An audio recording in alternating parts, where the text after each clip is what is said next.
A book answers a lot of problems, really. It's a really powerful tool for you to get your knowledge out onto a subject, help some people, and use it as a business asset. Having that book as a calling card and as a piece of marketing material, very powerful.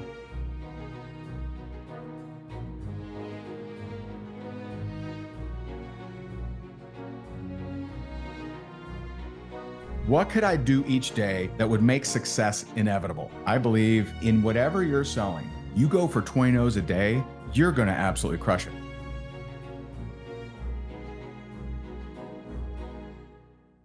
Hey, Chandler Bolt here, and joining me today is Ray Higdon. Ray is the best-selling author of multiple books. He's a coach. He's a high-energy speaker. He co-authored the best-selling book is called Time, Money, Freedom with his wife, Jessica, published by Hay House back in 2020. Also, I didn't know about this. I didn't know this about you until I started doing my research for this. A star of a reality TV show called Play to Win. And he's the CEO of the Higdon Group, which is an Inc. 5000 company, is one of the fastest growing companies in the U.S. A lot of folks know him in the network marketing world as well, has done just incredibly well there. Maybe you've seen him speak a bunch of different events.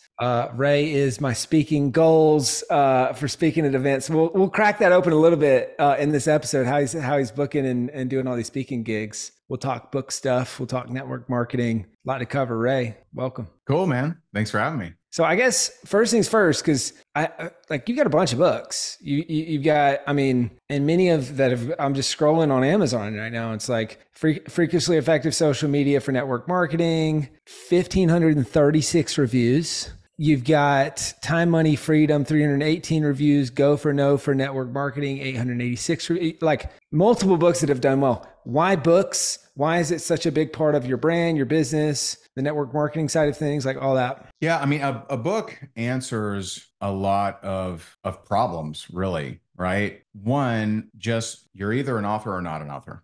and that is a big distinction. There are so many people out there that, quote, want to write a book and someday I'll write a book. And then there's people that wrote a book. And so it's a big distinction for kind of your business, your business card, kind of for getting booked for speaking. Like there have absolutely been people book me for speaking, never read my books, just saw that I had books.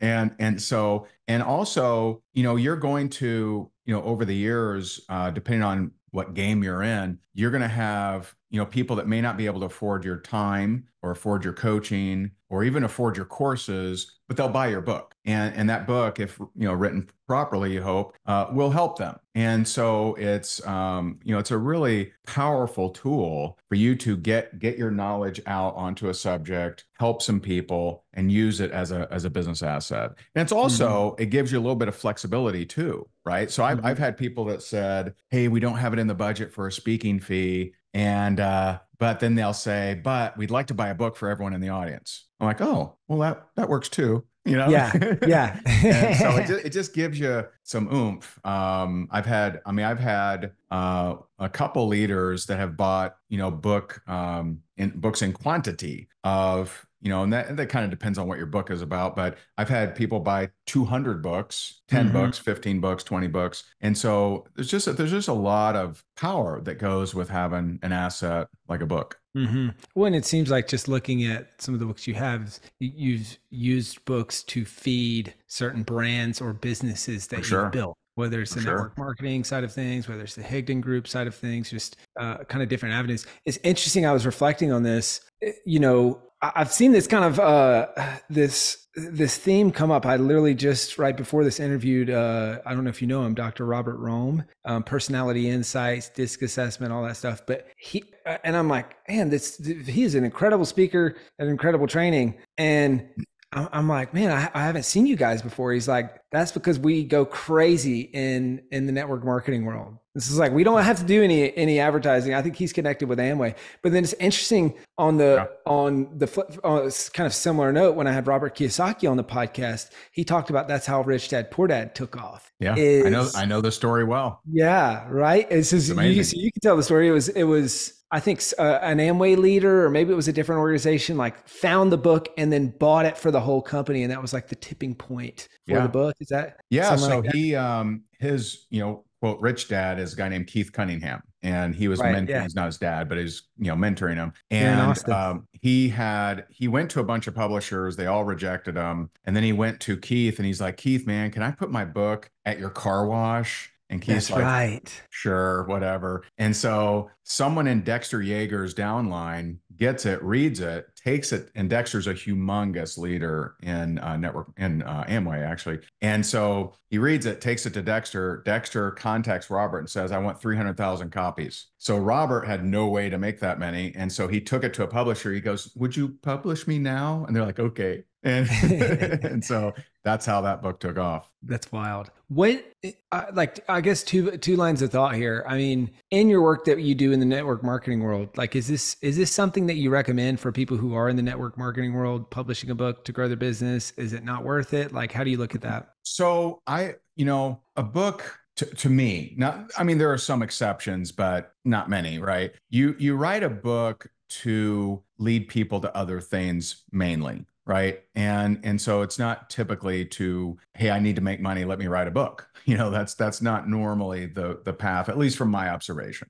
You do it to lead them into a funnel or something else, or to get stage time. And so I would never say, hey, y'all need to write a book to build your business. But I would say that once you've built a business, you should tell people how you did it and have that brand. I've had people that have built extremely large businesses. I mean, I'm talking to, I can't say names, of course, but I mean, I'm talking to someone right now. I gotta be careful with my words, but I'm talking with someone right now that not that long ago was making $400,000 a month in their company, right? Like clockwork, right? Not ooh, I had a great month, but like passive income, 400 G's a month, right? You could almost live off that. And they had a change in ownership, and this person in that ownership are having some issues, and that income may go away because you don't own it, Mm, right? mm, And so having a book, especially once you've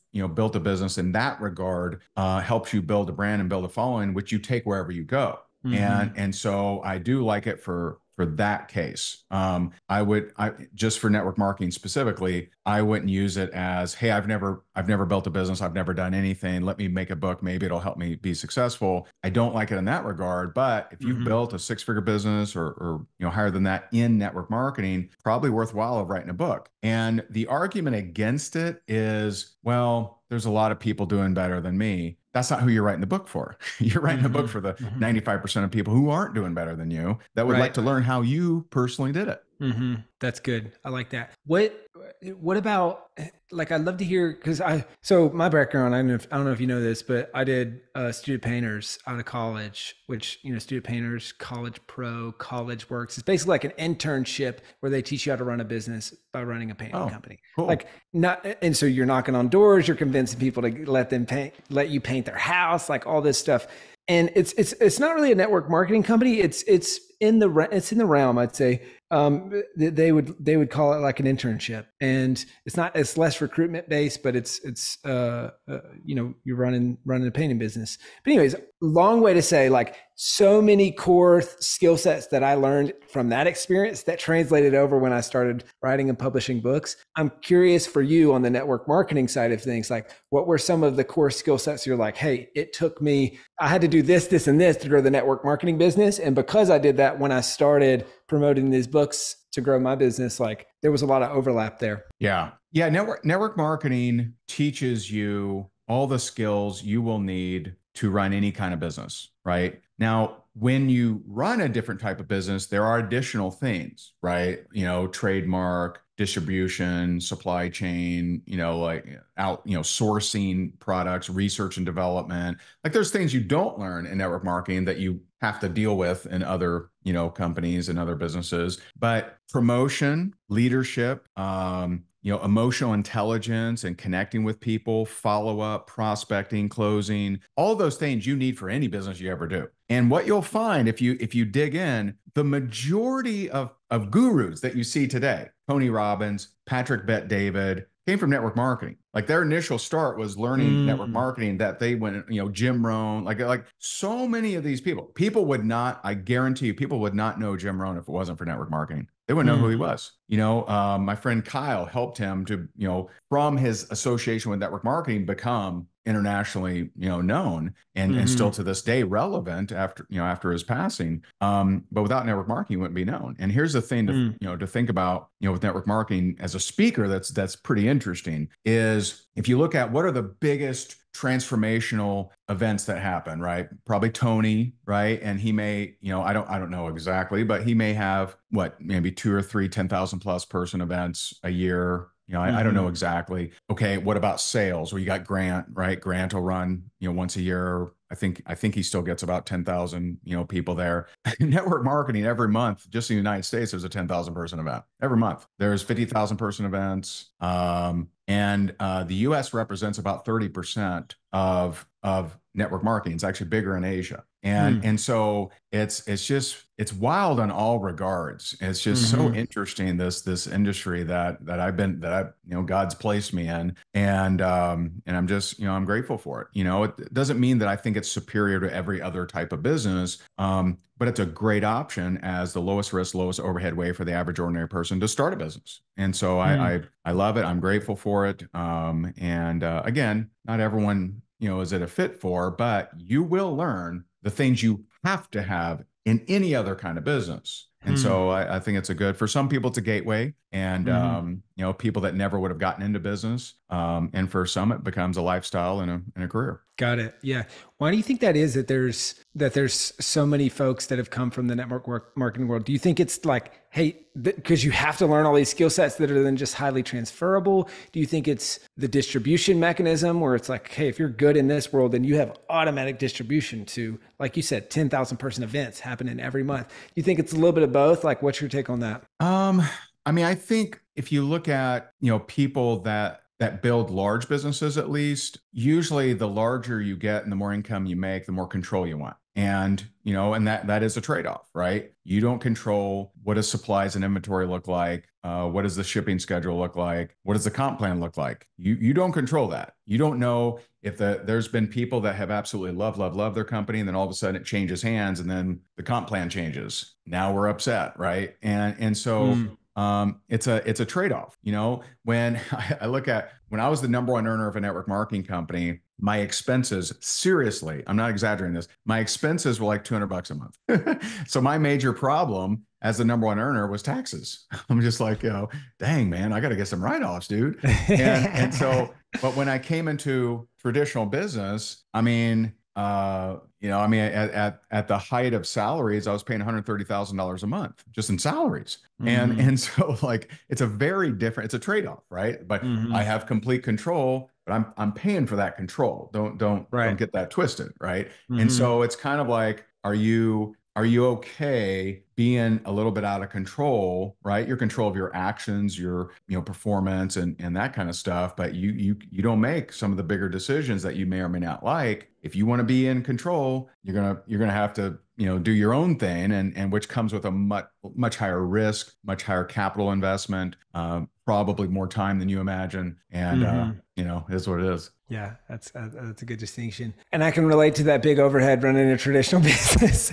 Yeah, Oh man, you've got a book called "Go for No" for network marketing. yeah. Can you explain, like on a napkin, kind of what's that "Go for No" philosophy, and how does that maybe apply to marketing a book? Yeah. So it sounds terrible, right? Go for no, no thanks, right? You know what I mean? Like just on the surface, you're just like, nah. But what you'll find is every single successful person I've ever met got more no's than yeses. So if you're a wussy when it comes to rejection, then you're only going to grow to your comfort level, right? So when you purposely go for no, when you're like, how many no's can I get today? and that's how you feed yourself, then you become unstoppable because it does two specific things. Well, three specific things. Number one, it lowers your resistance to rejection, right? If you tell me, if I ask you, hey man, can I speak on your stage? And you say no, I'm like, okay, cool. One, right? I'm not like, oh, how dare you? I can't believe it, right? I'm not verklempt. I'm not beside myself. I'm not crying, tears in my beers, right? And so it lowers your resistance to react to rejection. Okay. It lowers your reaction, right? Your resistance to rejection, your reaction to rejection, which I just, displayed that. Mm-hmm. And so your reaction, because some people, they get knocked out of the game because someone told them no. So what's the big deal? You asked, right? Mm-hmm. Good for you, right? Number three, it fills your pipeline. Because if you don't care if you're going to get rejection, then you'll naturally ask people that you're pretty sure you'll get a no. But sometimes it's a yes. And sometimes that person that you thought would be a no could be a big yes, right? And if you just do that, so like for me, how I applied it in my life, and this is why I wrote the book and co-authored the book, right, with a couple of my friends. And so when I heard this concept, I just had this running question of what could I do each day that would make success inevitable, right? What can I do each day that would make success inevitable? And so I came Mm. up with three That's a great things. question. And this was July 15th, 2009. I still remember the day. And so I thought, you know what? If I go for 20 no's a day and I do a video every day and I do self-development every day, that's going to work. It's just going to work. In 5 months, I was at 10,000 a month. And that was from zero. Like I was broke because I had lost everything in the real estate crash. I was $1 million in debt, in foreclosure, divorced, depressed, you name it. I had all those things. 20 no's a day, video a day, self-development every day. 5 months, I'm at 10,000 a month. 7 months, I'm at 40,000 a month. 10 months, I'm at 50,000 a month. I go on and become the number one earner, make millions of dollars, have my first $1 million year 2013, first $1 million month 2014, first $1 million day 2015. And so those 20 no's were the infrastructure that I built off. And 20 no's specifically means people tell me no, not a non-response. I got lots of those, right? I'm talking about someone says, no, I'm not open to take a look at what you're doing. You're No, I don't kidding. want that. No, you can't share your thing. No, you can't be on the stage. No. Wow. And that's how I built an entire empire. You're kidding. How in the world do you do that? That feels like Six almost, months. but how do you do that? Oh, That how feels do like I you, do it? yeah, it feels like you'd have to, I mean, to get actual 20 no's, I mean, it feels like Yeah. you'd have to reach So out to like 50, 75 people a day. sometimes more. And but the journey that God has had me on, I've just done some weird stuff, man. When I was 18, I was making 450 calls a day selling long distance, which people don't even know what that is anymore. But I was making 450 calls a day selling telephone service, right? Mm, mm-hmm. After, a little bit down the road after that, I was 22 days a month on the road, Vegas, Chicago, Phoenix, Miami, LA, selling a $7,000 system in a 90-minute cold pitch to an audience that didn't know me. And so I've just had some interesting and in between there, I was going door to door selling advertising to commercial businesses. So I've just had some weird experiences with sales. And so 20 no's a day is you will get there in less than 2 hours a day if you're dedicated. And it's just, warm market, cold market, realtor signs, whatever. I recruited the crossing guard at my kid's school. I recruited the bartenders. I recruited at the dance club. I just recruited a lot of people from all kinds of weird places. I recruited people from MySpace. Yes. MySpace, LinkedIn, Twitter, YouTube, TripAdvisor. That was interesting. So like I just constantly, where do I get a no from today? And sometimes it was a yes. And Wow. and so it's but most people, they're just sitting back. I sure hope I get a lead today. And Yeah. they're refreshing their screen and very passive. And this is, you go get the business, man. And I did Mm-hmm. I did build up by doing that video a day back then. I did build up to, there was a time where I was generating 3,000 leads a month without ads. And and then I didn't have to do so much reach out. It was more reply. And Mm-hmm. and so then I kind of stopped tracking the no's, because I figured, you know what, I now have kind of a flow of leads coming in, so I'm just going to reply to them. And honestly, part of me regrets that, because I believe in whatever you're selling, you go for 20 no's a day, you're going to absolutely crush it. I've had, to my knowledge, 3 people tell me that they went for 20 no's a day for an extended period of time. All 3, I'm sure it's a coincidence, became $1 million a year earners. All 3. And I'm just telling you, if you sell HVAC, if you sell vacuums, if you sell whatever you sell, you go and get 20 no's a day, you Mm-hmm. are going to sell that thing. You're going to sell it. But people don't,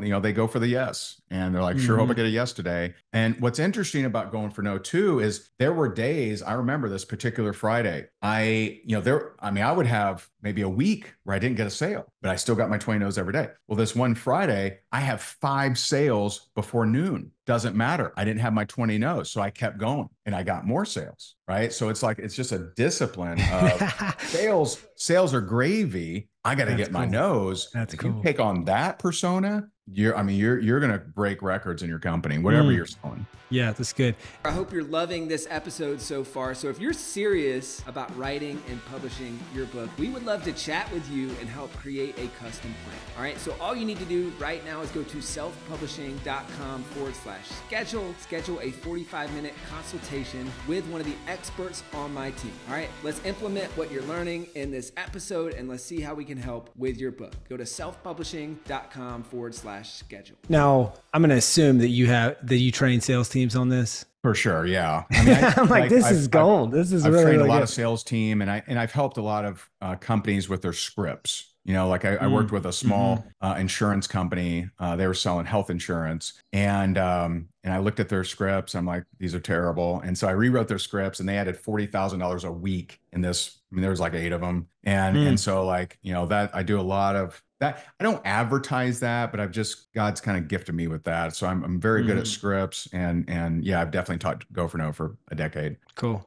And on that note, what do you look for when you're hiring for sales? Okay, so this isn't the greatest question for me, because I realized about maybe 4 years ago, I'm too optimistic. Like if I talk to someone and they're like, I'm really good, I'm like, you're hired, And so like I just realized I'm not good at that. And so I do have, my COO. I do not, I'll make final decision, but she's got to whittle it down to to Okay. someone, and, Yeah. and then I'll talk to them. So I look at one, I pray and I get answers in prayer. So that's number one. But I look at, do they see that there's any area of their game that can be improved?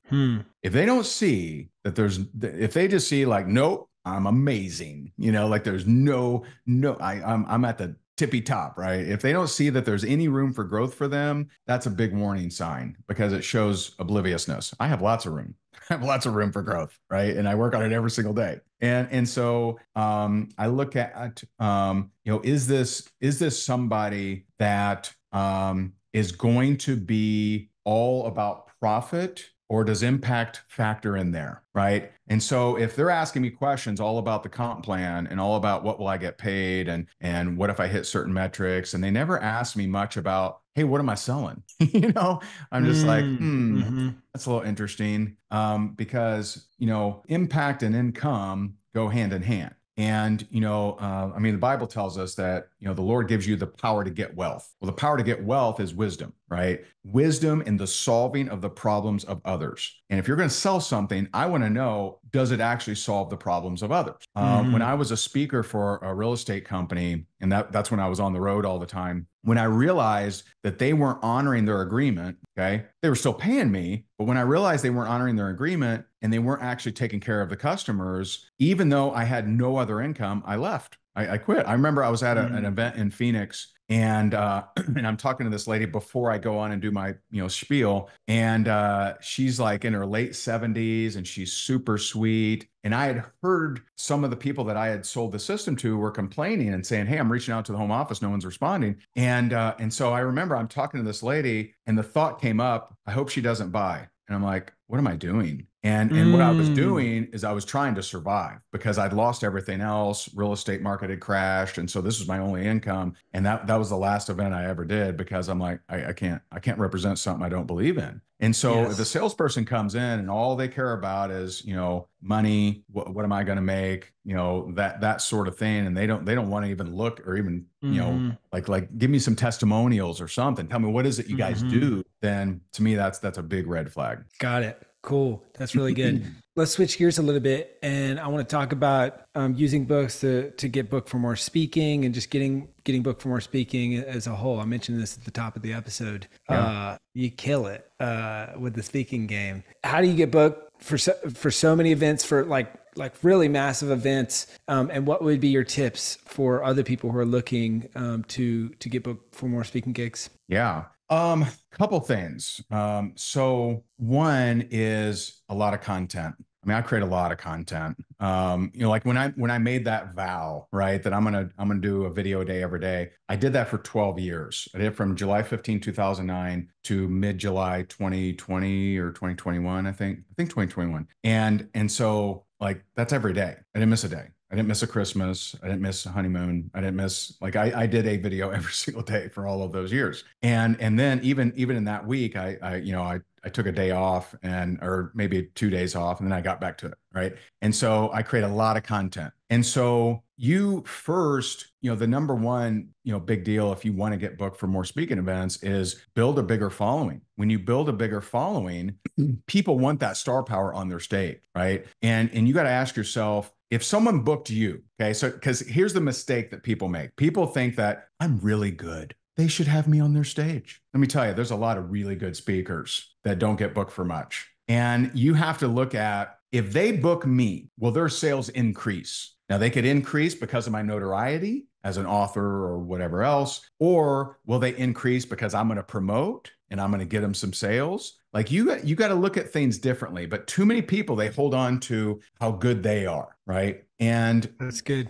that that is it's a factor. It's a factor, especially for getting rebooked, right? But it's a very small factor of how good of a speaker you are, right? Now, if you have speaking experience, ask yourself this: if I look at your content and I don't read your bio, do I know you're a speaker? So one of the things that we do is every time I speak at an event, we take clips, we put them on YouTube, we put them everywhere, we put them in reels, we mix them up, right? Why? Because I want people seeing me. Oh, he's a speaker. Oh, I see him on stage. But see, a lot of people, they don't utilize that. So they'll speak on stage and it's amazing. And then they get back to the house and they're shooting this talking head video, like they're in their studio, right? And we never see any clips of them on stage. That you need, as soon as you speak, man, use that footage as much as you That's possibly great. can, and just get it out there. And you can also use, like, one thing we just did this. We sent to about 150 companies. We sent a copy of our leadership book, right?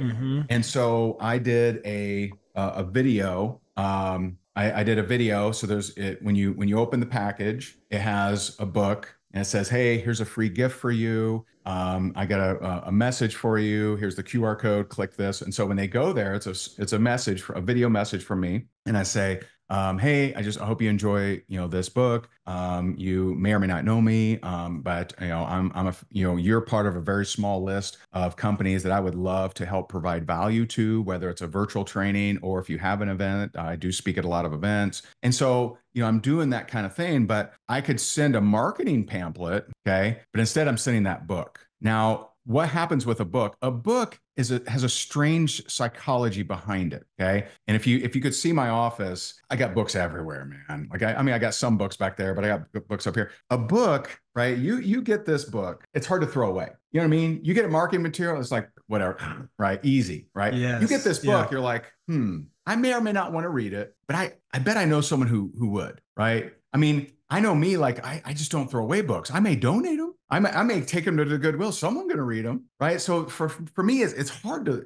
I think most people think like, man, this is a book. This is a unit of value. Like, let me give it to someone that I think may help, or let me read it myself, or maybe I'll donate it. But most people don't throw them away, and that's powerful because most marketing material does get thrown away, does get forgotten about, does get filed away and never seen again. And so that's just one of the ways is you get your book, you get a decent, price on it. You send some of those out, and it's one of those deals that if I get one gig from that, all of it's paid for easily, and then some. And then what else may happen? I've had clients that bought my book, came to my event, bought my $50,000 coaching, renewed the next year. I mean, we track this stuff. I have clients that started at a book that dropped $250,000 with me. And so that's why, having that book as a calling card and as a piece of marketing material is very powerful. That's great. I completely agree with that. And I love that we're aligned on that methodology, because whenever I go speak somewhere, we give away tons of books for free to the attendees. And Sure. that's just like another, obviously then you've already got you've already got the gig booked, but for us, that's adds value to the conference. It helps us lead collect in a major way. And then Yeah. you see people, I'll pull it up of here, but it's like, you see people carrying around this red published book everywhere. Yeah. People are like, whoa, Yeah. what's that? What's that? What's that? And if we've got a booth there, then people are coming to the booth. You talked about, will this help increase their revenue for their event, which I think is just a really great question. Or if they book me, will their sales increase? Was the phrase you used? Yes.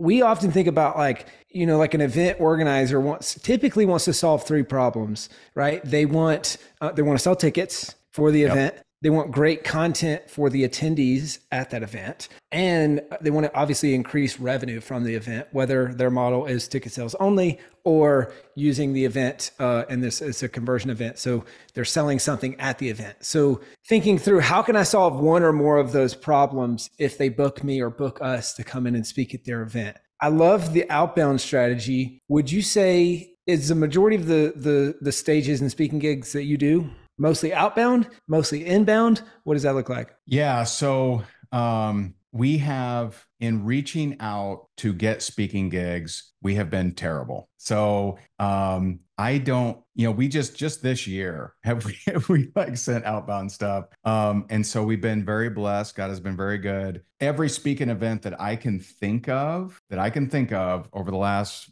14 years, they've all come to us. And so that's very unusual. That's rare. But I believe it's from a few factors. I believe it's from a ton of content. I believe it's from having books and resources out there that people can review and rate and all that. And three, having a good reputation. We've kept a good reputation, and that's critical. Our last event, Faith Over Fear, which you guys were sponsors of, we really appreciate it. And John Maxwell was our keynote speaker, and it's interesting because he said, I forget exactly how he said it. You know how John says stuff, right? Like, it's awesome. Yeah. But John said, he goes, everyone comes to me and they want to know, how to get this, how to get that, right? How do I get my podcast to the top? How do I get stages? How do I get booked, right? How do I get clients, right? And they never ask, how do I get better so that I,